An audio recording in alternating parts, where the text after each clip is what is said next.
Then comes the major surgery, the removal of the man and the formation of the woman. A woman born at the age of 24. A new life is begun. The body of the woman within begins to appear now. The world is shocked by a person who changed his sex. Thus, the strange case of Glen, who was Glenda, one and the same person, not half man, half woman, but nevertheless man and woman in the same body. He dares to enter the street dressed in the clothes he so much desires to wear. Glen is engaged to be married to Barbara. Glen's problem is a deep one, but he must tell her soon. She's begun to notice things. Soon she will realize. He learned that foreign doctors were doing marvelous work with a sex change. Man to woman, woman to man. Say, did you read about the guy that had his sex changed to a girl? Says he was perfectly normal, too. How can a guy be normal and go and do a thing like that to himself? What about their children, Doctor? Would their children become the same way their father is? Glenda has made the decision. If the newspapers had not gotten hold of the story, it would have gone untold, unnoticed as so many others in medical history. Why is the modern world shocked by this headline? Why? Do you realize what would happen if every man in the country that wanted to wear women's clothes or felt like a woman went to their doctors and wanted a sex change? Glen and all the hundreds of thousands of other Glens across the nation face quite a problem.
Man's constant groping of things unknown,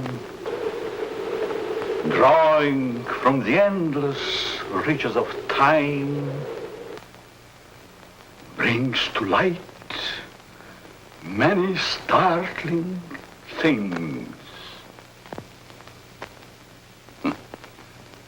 Startling because they seem new, sudden.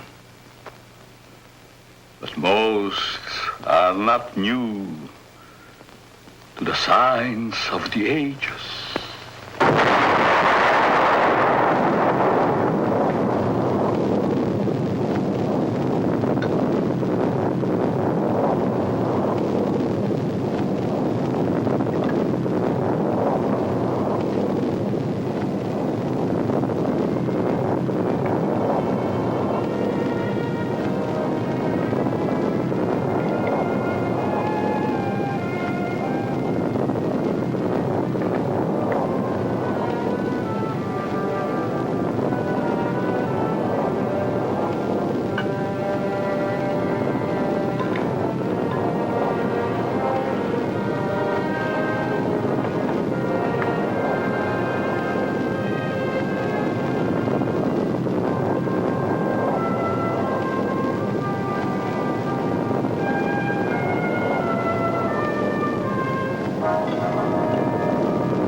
somewhere. All with their own thoughts, their own ideas, all with their own personalities. One is wrong because he does right.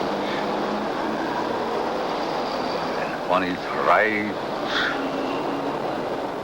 because he does wrong.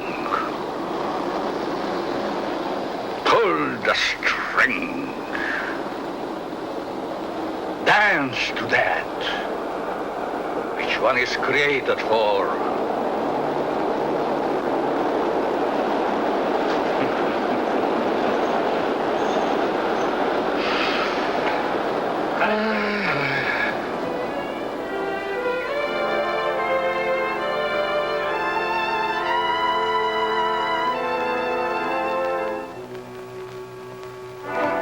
A new day is begun.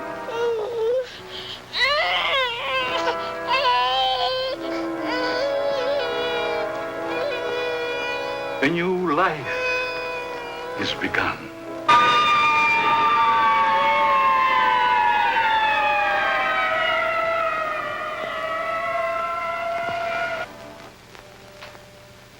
A life is ended.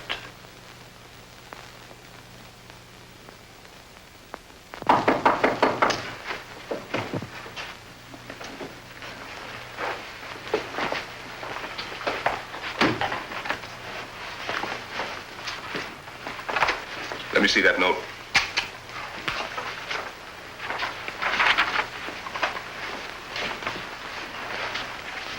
The records will tell the story.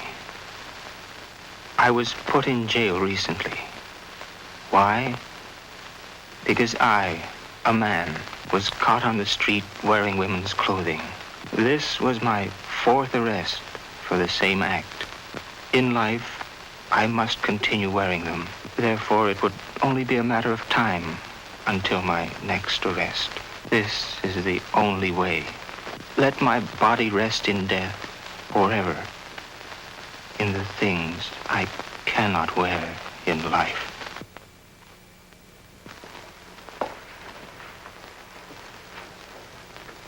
Inspector Warren is here to see you, Dr. Alton. Oh, yes. Show him in, Miss Stevens.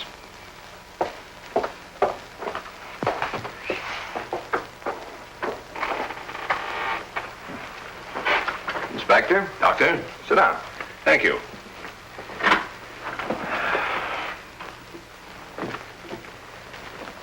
You're a very busy man, Dr. Alton, I know. I appreciate this time you're giving me. Business or pleasure, Inspector? In a way, business. From policeman to inspector, 20 years of it. I guess I've seen everything there is for a policeman to see. Yet I wonder if we ever stop learning. Learning about which we see. Trying to learn more about an ounce of prevention. I'm a man who thrives on learning. We only have one life to live. If we throw that one away, what is there left? Doctor, I'm hoping to learn something from you. And with that knowledge, maybe save some human from a fate which I just witnessed a few days ago. A 4-time loser. This type of case comes to me as well as yourself many times during the course of 1 month. The suicide? The suicide. Most of us have our idiosyncrasies. This fellow's was quite pronounced. Yes, but I wonder if it rated the death warrant it received. I don't think so. Well, that's why I'm here today, Doctor. What do we do about it? I've always heard you to be a hard-hearted policeman, Inspector. Isn't that what's thought of most policemen? The laws are written. The policeman is hired to see that those laws are enforced. We have a job to do. As in most jobs, there's always somebody who doesn't want that job to be done. In most factories today, the employer has put up suggestion boxes. Even the employer needs advice once in a while. I think in the case that we're referring to, I need advice. Maybe it shouldn't have happened as it did, but it did. Perhaps the next time we can prevent it. Let's get our story straight. You're referring to the suicide of the transvestite? If that's the word you men of medical science use for a man who wears woman's clothing, yes. Yes, in cold, technical language, that's the word. As unfriendly and as vicious as it may sound. However, in actuality, it's not an unfriendly word, nor is it vicious when you know the people to whom it pertains. Would the sex operation do these people any good? I understand you were quite prominent in a case that hit the headlines a few weeks ago. In some cases, yes, others, no. Well, the papers certainly had a field day with that one. Strange as it may seem, even though it was a field day, as you so aptly put it, it's not a new story. Sex change has been performed many times. Those whose sex can be changed, they're the easy ones. But what of those who so desperately want to be of the opposite sex, yet can't change their sex? Such as was the case with Patricia, the suicide. I'd like to understand this, Doctor, as best you can tell me. You can only fully understand the sex change by taking two entirely different cases. Two men with exactly the same background, from childhood to manhood and on to their own decisions and destinations. I'd like to hear the story to the fullest. Only the infinity of the depths of a man's mind can really tell the story.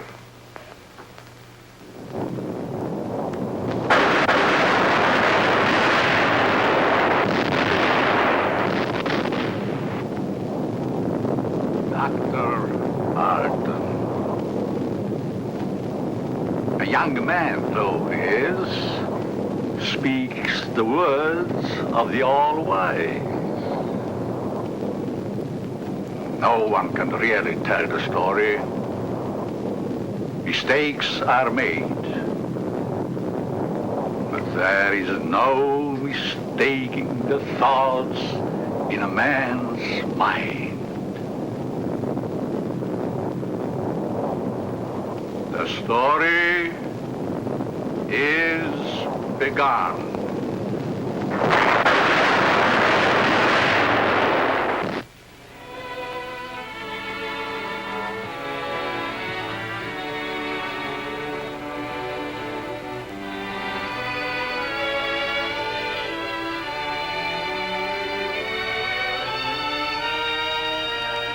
One might say, there, but for the grace of God, go I. Why is the modern world shocked by this headline? Why? Once, not so very long ago, the people of the world were saying, airplanes. Why, it's against the Creator's will. If the Creator wanted us to fly, he'd have given us wings. but we fly. Maybe some of you may still remember an even sillier remark. Automobiles? Bah. They scare the hosses. If the Creator had meant for us to roll around the countryside, we'd have been born with wheels. Silly? Certainly. We were not born with wings. We were not born with wheels. But in the modern world of today, it's an accepted fact that we must have them. So we have corrected that which nature has not given us. Strangely enough, nature has given us all these things. We just had to learn how to put nature's elements together for our use, that's all. Yet, the world is shocked by a sex change. If the Creator had wanted us to fly, he'd have given us wings. If the Creator had meant us to roll around the countryside, we'd have been born with wheels. If the Creator had meant us to be boys, we certainly would have been born boys. If the Creator had meant us to be born girls, we certainly would have been born girls. Are we sure? Nature makes mistakes. It's proven every day. This person is a transvestite, a man who is more comfortable wearing girls' clothes. The term transvestite is the name given by medical science to those persons who wear the clothing of the opposite sex. Many a transvestite actually wishes to be the opposite sex. The title of this can only be labeled Behind Locked Doors. Give this man satin undies, a dress, a sweater, and a skirt, or even the lounging outfit he has on, and he's the happiest individual in the world. He can work better, think better, he can play better, and he can be more of a credit to his community and his government because he is happy. These things are his comfort. But why the wig and makeup? He dares to enter the street dressed in the clothes he so much desires to wear, but only if he really appears female. The long hair, the makeup, the clothing, the actual contours of a girl. Most transvestites do not want to change their life, their bodies. Many of them simply want to change the clothing they wear to that is worn by the opposite sex. Glen is engaged to be married to Barbara, a lovely, intelligent girl. Those fingernails have got to go. You know, I didn't realize they're as long as they are. My goodness, they're almost as long as mine. Maybe even prettier. We'll have to paint them sometime just for the fun of it. We'll trim them. That's for sure. You know, honey, you've invited me to dinner so many times in the last couple of months. It's almost like we're married already. I wish we were, darling. It's been a long year. For both of us. But now, my studies are through, college is concluded, and I'm free at last. Free? For the time being. Huh? Oh. How about joining me for an after-dinner drink? The living room? Mm-hmm.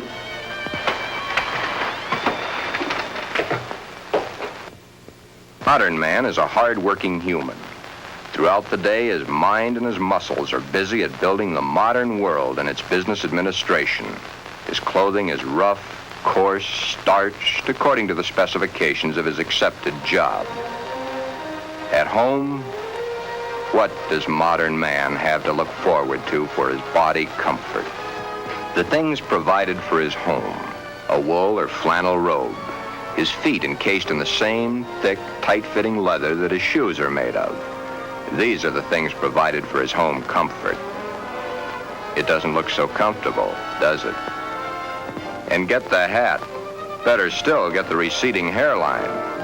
Men's hats are so tight they cut off the blood flow to the head, thus cutting off the growth of hair. 7 out of 10 men wear a hat, so the advertisements say. 7 out of 10 men are bald. But what about the ladies? Yes, modern woman is a hard-working individual also, but when modern woman's day of work is done, that which is designed for her home comfort is comfort. Hats that give no obstruction to the blood flow. Hats that do not crush the hair. Interesting thought, isn't it? Just for comparison, let's go native, back to the animal instinct.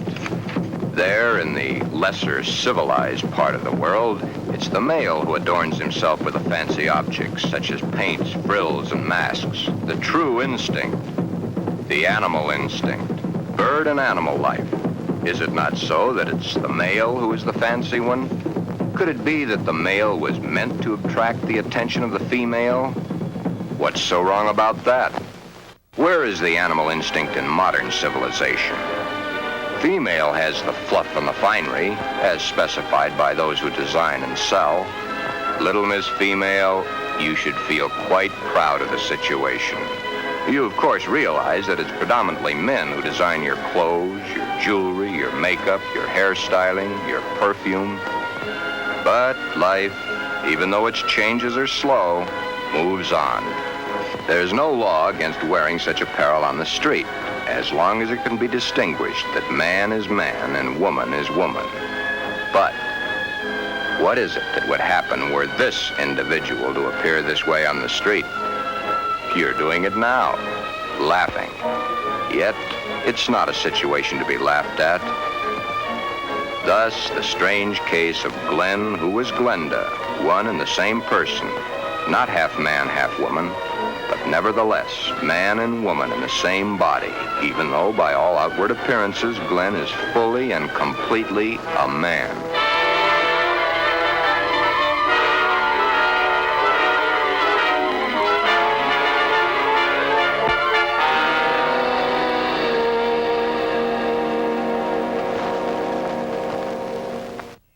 My sister let me borrow her dress. You want to borrow your sister's dress? What for? I want to wear it to the Halloween party. There are names for boys who go around wearing girls' clothes. Oh, don't be silly, darling. You go ahead and wear your sister's dress, Glen. You always did look much better as a girl than you do as a man. Glen did wear the dress to the Halloween party. He even took first prize.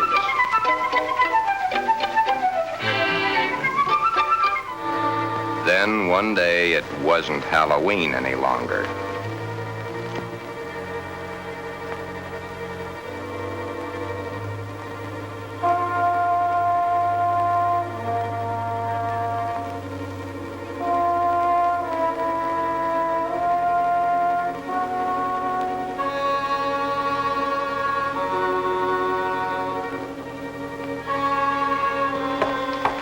I wish I had the sight into such things to be able to advise you, Sheila. Maybe if you took the problem to a doctor. It's Glen that needs the doctor. But when things like this go wrong with someone so close and in your own family, it's so hard to believe. It's not really hard to believe. It's just hard for you to accept. Well, of course it's hard for me to accept. Suppose I were to come home with Roy or one of my other boyfriends some night and find Glen like I did last night. Yeah, that would be hard to explain. That's the understatement of the year. Just how does one go about introducing your friends to your brother when brother's wearing your best sweater and your skirt and makeup to boot?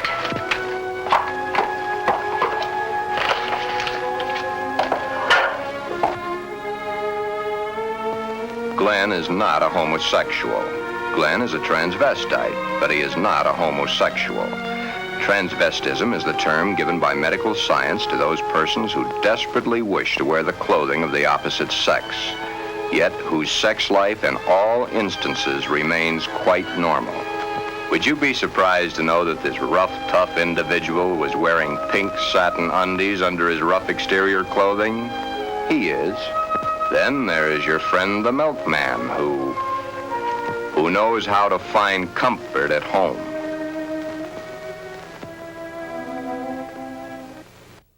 I can't stand it any longer.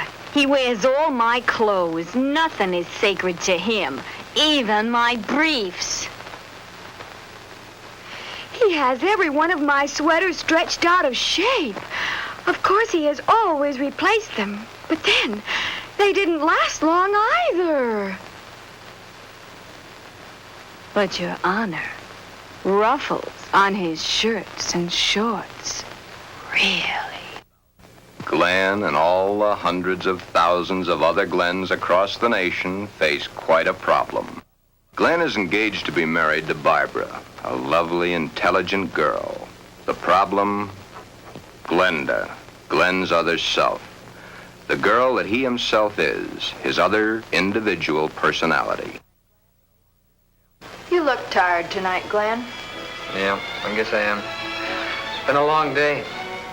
Have you seen the paper yet? No, why? It's headlines. A man had his sex changed to a woman. Isn't that a strange case? I wonder how some people's mind works. Well, some people aren't happy the way they are. I suppose so, but to change one's sex, that's a pretty drastic step to take. If it's the only way, I'm for it. I wonder what I would do in a case like that, if I were in the mental turmoil that person went through. Or if I suddenly realized that something was mentally wrong with you. Ooh, it's hard to visualize. Here we are, two perfectly normal people, got to be married and lead a normal life together. And there's this poor fellow who never could have been happy if it wasn't for modern medical science. Our fourth term in psychology explains a lot of the facts, but I'm afraid the end of study is only the beginning of reality. Glen's problem is a deep one, but he must tell her soon. She's begun to notice things. His nails, his eyes when he looks into a ladies' store window. So many of the little things that are hard to hide.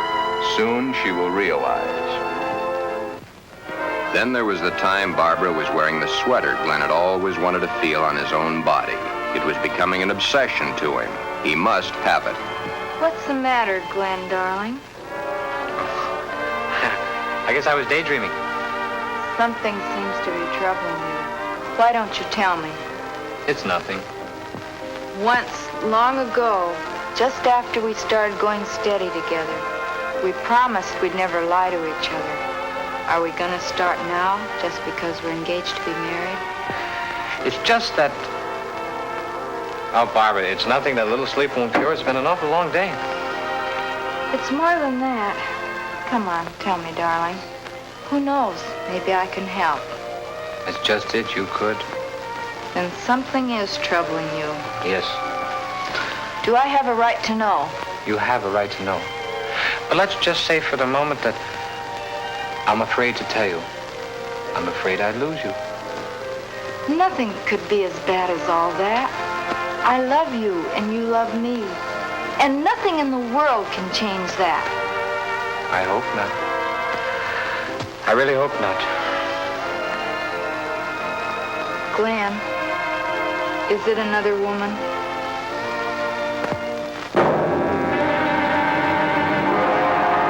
Hold the string! Hold the string! A mistake's made.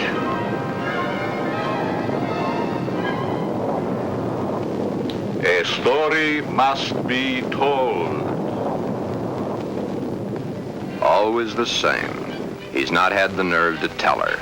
But he must soon come to some conclusion or forget the marriage. Should he tell Barbara of his Glenda now, before the wedding, or hit her between the eyes with it after, when it might be too late for either of them?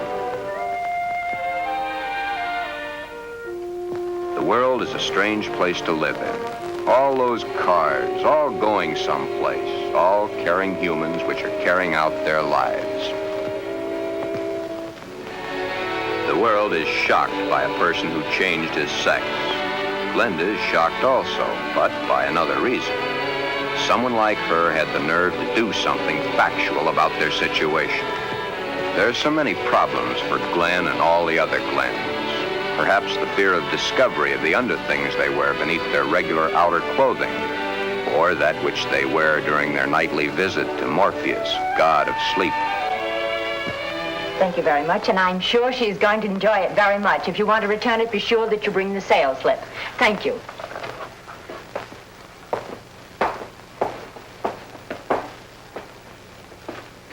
Can I help you, sir? Yeah. Let me see a 90. Oh, well, what size? 12. The color, the material? Black and very sheer. Just a minute. Well, we have this here. Would you like that? Something like this? Has lace? Yeah. Perhaps he admires the material too long. You can see how sheer the material really is. Yes. You see, it's all pure nylon and only $21.95. And of course, it will never snag.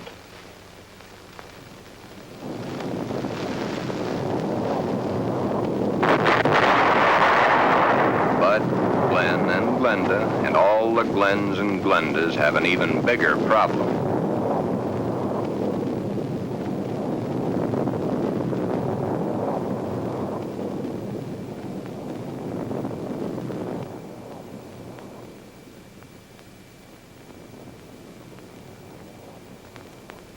The homosexual, it is true, at times does adopt the clothing or the makeup of a woman to lure members of his own sex. But this is not so for the transvestite. The transvestite is not interested in those of their own sex. The clothing is not worn to attract the attention of their own sex, but to eliminate themselves from being a member of that sex.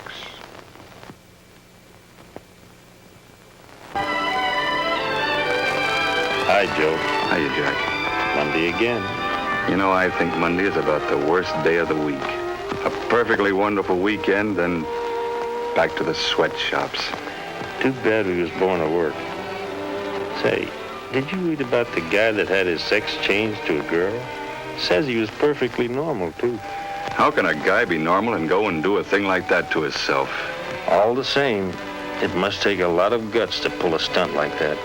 That's a problem I don't ever intend to face. Maybe it's a problem we should all face. I don't get you. Just think of the unhappy life. The miserable time this world of ours must have given that poor guy. I still don't get you. Now, here is a guy who wanted to be a girl. Supposing there had been no way to change his sex. You sound as if you're really head up on this thing. I guess I am. Do you realize what would happen if every man in the country that wanted to wear women's clothes or felt like a woman went to their doctors and wanted a sex change? Of course. That's why I say perhaps society should be a little bit more lenient with them. Maybe society should try to understand them as human beings. Another day done. Thank goodness. See you tomorrow, Jack. Yeah. So long, Joe. Until tomorrow.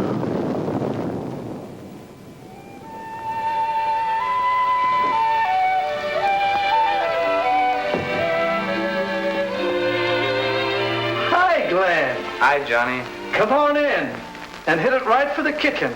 I can't let that dinner burn. You know, I thought I was going to have to eat alone tonight.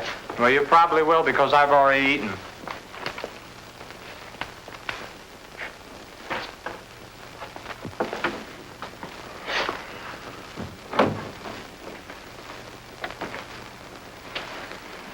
What's up? Nothing much. Say, you really look down in the dumps. I guess I got a problem. Haven't we all? I mean a real problem, one like I've never had to face before. Our whole existence is one big problem after another. I want to get married. You have a problem. When did this all come about? For nearly a year, I've been engaged to a very wonderful girl. Now the time is getting very close to the man with the book. I'm scared to death. You love her? Very much. Does she love you? Yes. There's no problem. Marry the girl. Are you forgetting about my other self? You'll have to tell her, of course.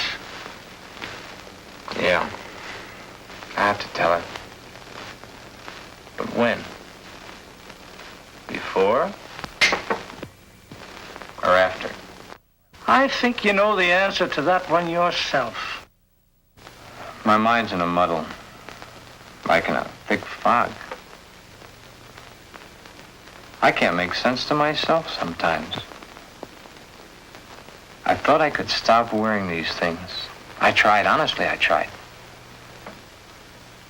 I haven't had a stitch of them on for nearly 2 weeks until tonight.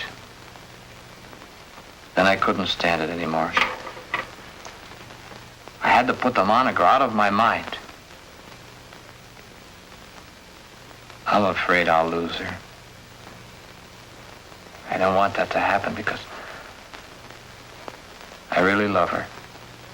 Okay. Here's a story from fact. Johnny tells his story. He had not too long ago been married himself. He had kept quiet about his transvestite desires in the hopes that the new wife would never discover it. However, one day, the little woman came home unexpectedly an hour early.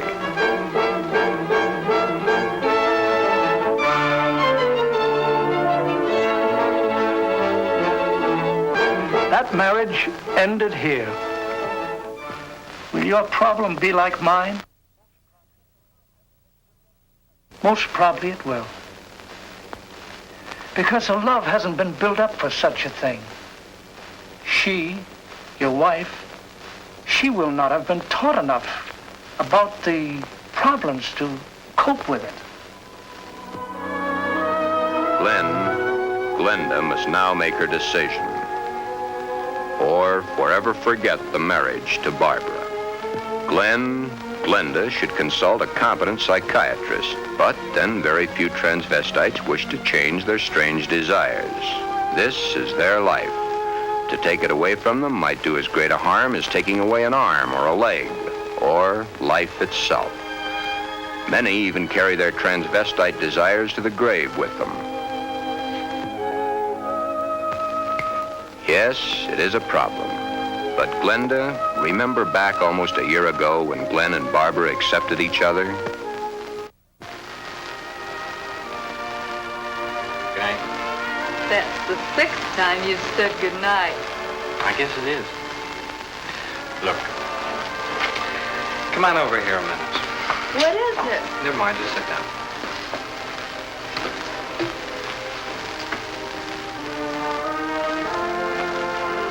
Oh, I was beginning to think you'd never get around to it. Did you mean you will? What do you think?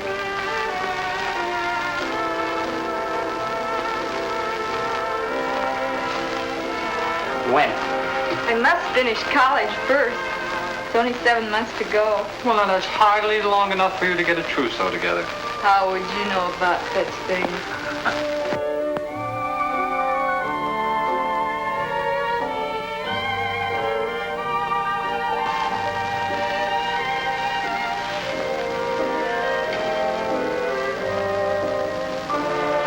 Glen, what's the matter?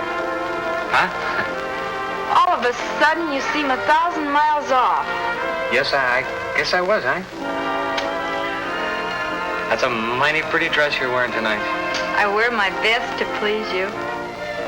You know, when you look at me, you just tie me in knots. I love to tie you in knots. Oh, I'll be so happy when these next few months are over. Some special reason? Of course. So you can stop kissing me goodbye at the door every night. Yes? So you can hold me close to you always. Yes? Then all you'll have to do is call and close your eyes and feel my lips on yours.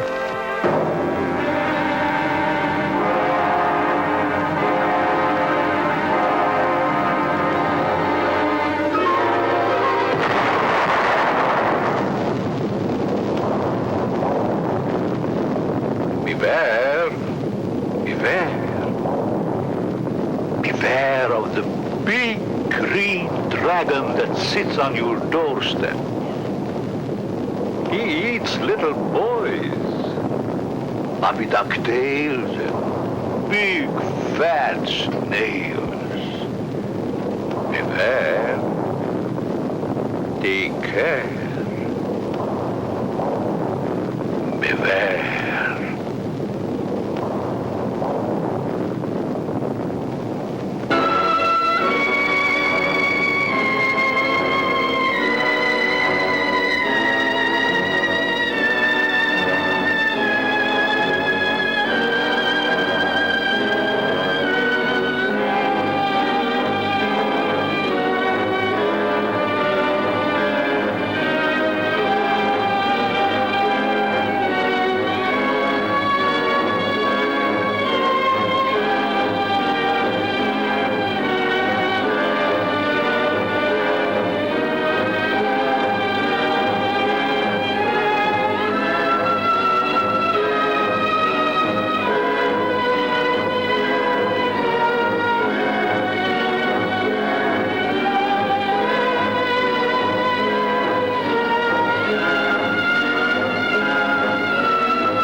Tell me, dragon, do you eat little boys? Puppy ducktails and big fat snails? Puppy dog's tail, puppy dog's tail, puppy dog's tail. Everything nice, everything nice. Ha, ha, ha, puppy dog's tail.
of the big green dragon that sits on your doorstep.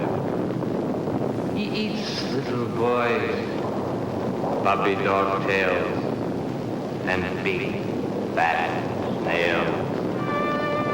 Beware, take care. Beware.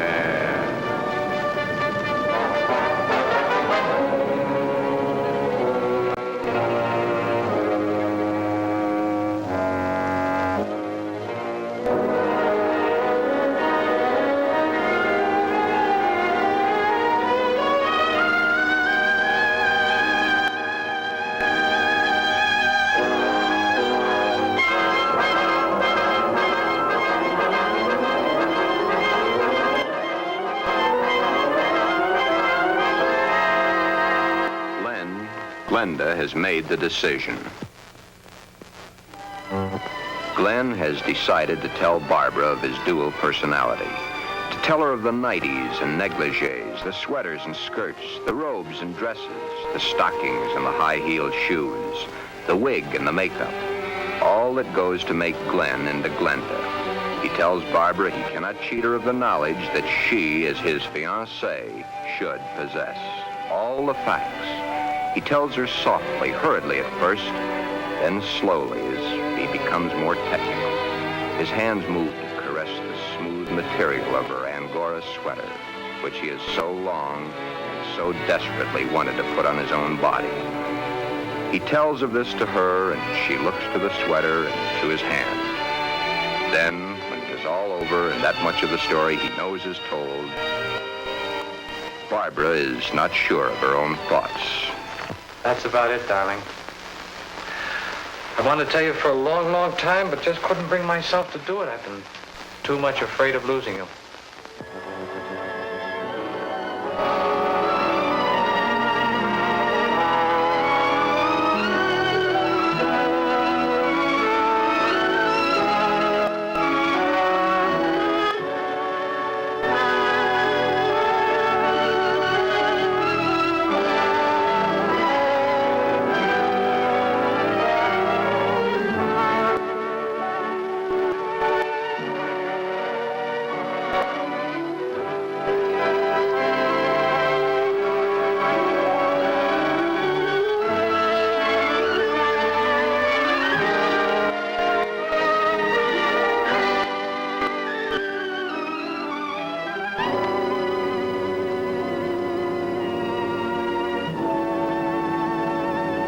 Glen, I don't fully understand this, but maybe together we can work it out.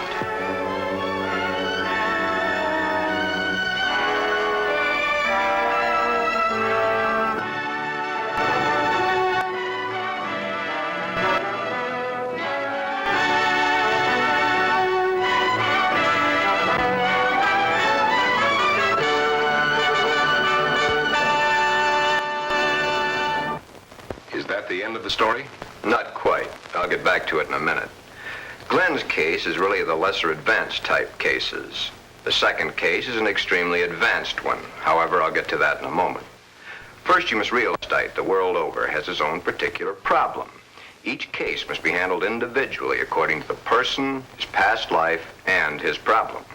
Did this Glen have any homosexual tendencies? Absolutely not. It's very seldom that a true transvestite does. And he isn't a hermaphrodite? No more than he's a pseudo-hermaphrodite. Glen's case was entirely of his mind, brought on by the environment of his early youth. What about their children, Doctor? Would their children become the same way their father is? No. Transvestism is not hereditary. Well, what makes these men want to wear girls' clothes? Many things. But as I've said before, it usually starts in early childhood from one cause or another. Technically, each case has the same beginning, just a different set of circumstances. Are any of them actually cured? Oh, yes, many, many of them. Once the source of supply is found, it can be stopped, unless the patient refuses to cut off that source of supply. Then the way I get it, this Glen and the character he created, much as an author creates a character in a book, was invented as a love object to take the place of the love he never received in his early youth through lack of it from his parents. The character was created and dressed and lives the life the author designs for him to live. and dies only when the author wants him to die. Correct. Except that for the character Glenda to die, the elements must be right. But to enlighten you a little further, there's the second story, that of an extremely advanced case. Let's call this person Alan, Ann. Alan had a mother who wanted a little girl. The father didn't care much one way or the other. Alan did not enter the competitive sports that the other boys at the school did. However, he was an extremely studious boy and always had above average marks in his subjects. Yet sports, girls' sports, he always was interested in. But he was rejected by the girls and also rejected by the boys. It seems he belonged to neither of them. After school, Alan would go home to find the mother who had always wanted a girl and the father who didn't care one way or the other. He enjoyed doing the woman's work around the house.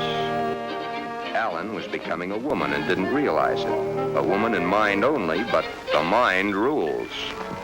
Then came the fateful year of 1941. Alan was drafted. He was accepted. In the Army, he successfully passed his vigorous training. He did not like it, but then there were the weekends for his particular diversions. On his weekend passes, he would go to the nearest town where he had a suitcase checked in a public locker. In the suitcase, he had the things he loved to wear, that which made his body appear to be what his mind believed it was. Then the day of embarkation came. But wherever Alan went, the suitcase was sure to go.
Then, as quickly as it had begun, the war was over. Alan came home. Alan had learned all the terms directed at men like himself, but no one had found out his aversion. He was honorably discharged from the service at the end of the war. He had received the Silver Star and the Bronze Star for gallantry in action. While he was in an Army hospital recuperating from a wound he had received in New Guinea, he learned a very interesting fact. He learned that foreign doctors were doing marvelous work with a sex change, man to woman, woman to man. Shortly after his separation from service, Alan came to me for advice. There followed many long sessions with my clinical reports and the reports of eminent doctors. It had been found that Alan was really a pseudo-hermaphrodite. A hermaphrodite is one who has the organs of both the male and female in plain sight. A pseudo-hermaphrodite is one who has one perfectly formed organ of either sex and one imperfectly formed one that's difficult to detect. Alan was of the latter.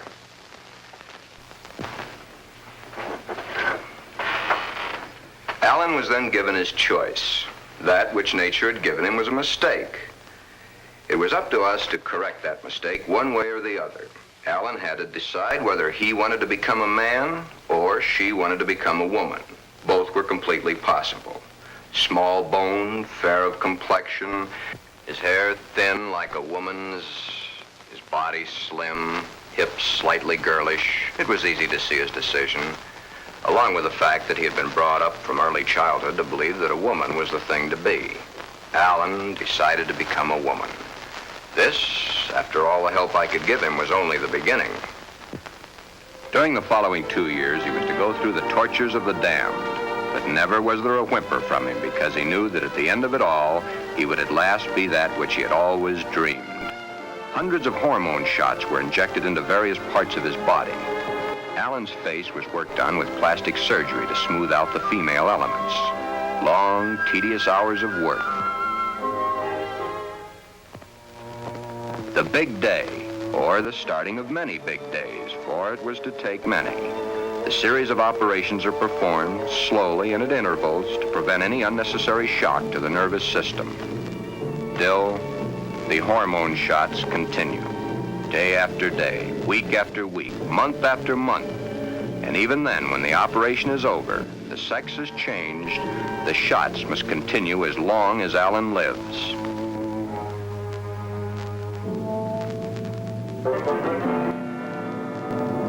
First, the breasts are brought out. The body of the woman within begins to appear now.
In time, Alan is Anne, a very happy, lovely young lady that modern medicine and science has created almost as a Frankenstein monster.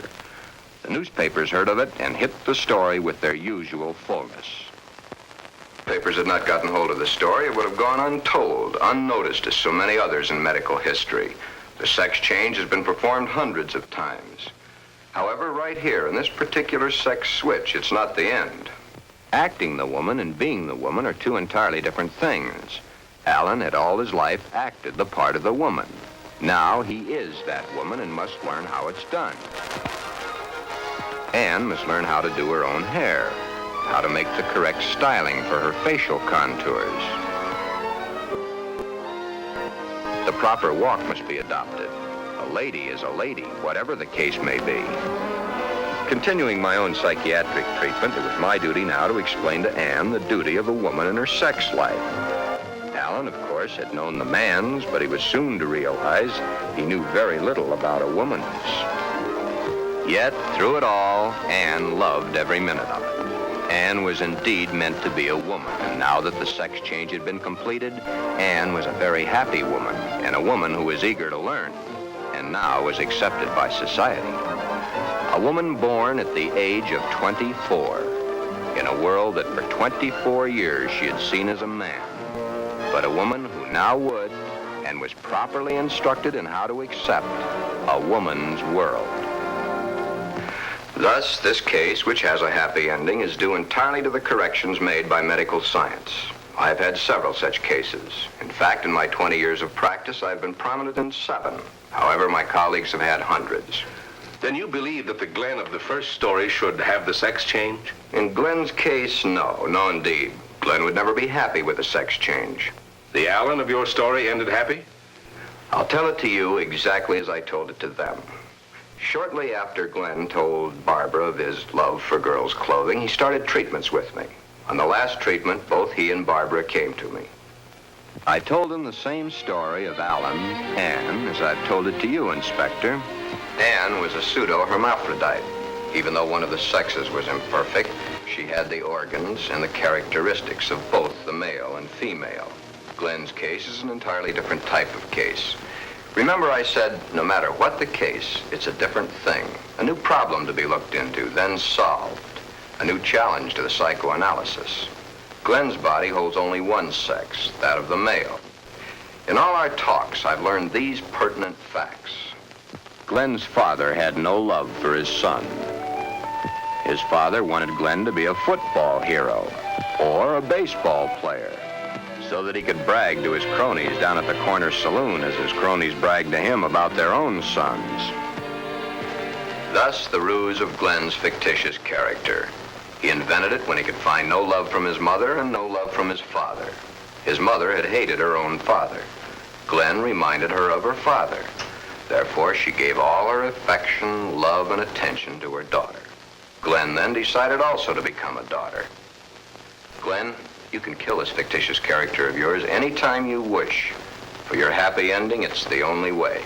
Then you think I can kill this second character by transferring her qualities to Barbara? Exactly. But as the author and his character, the elements must be right. It's up to you, Barbara.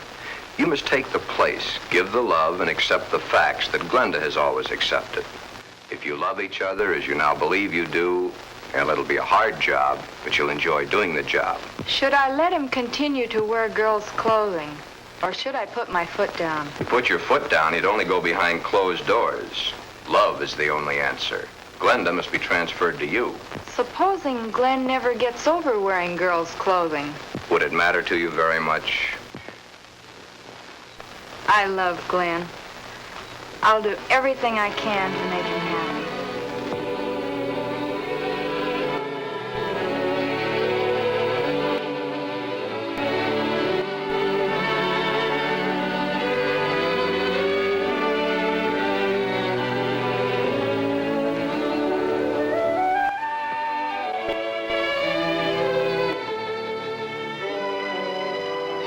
The end is only the beginning. Time passes. Soon, due to a happily married life, the remembrance of the psychiatric treatments, and Barbara's love and understanding, Glenda begins to disappear forever from Glen. Glen has found his mother, his little sister, his wife, and his Glenda, all in one lovely package. Thus, Glen's case has a happy conclusion. Therefore, two entirely different cases, handled in two entirely different ways, have a happy ending. Yeah, those two. But what of the hundreds of other less fortunate Glens the world over?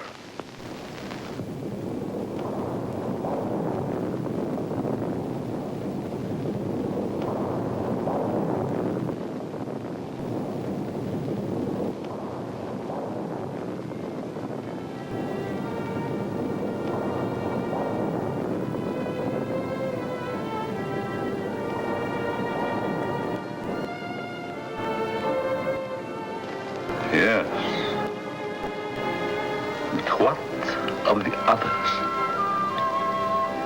Less fortunate Glens, the world over.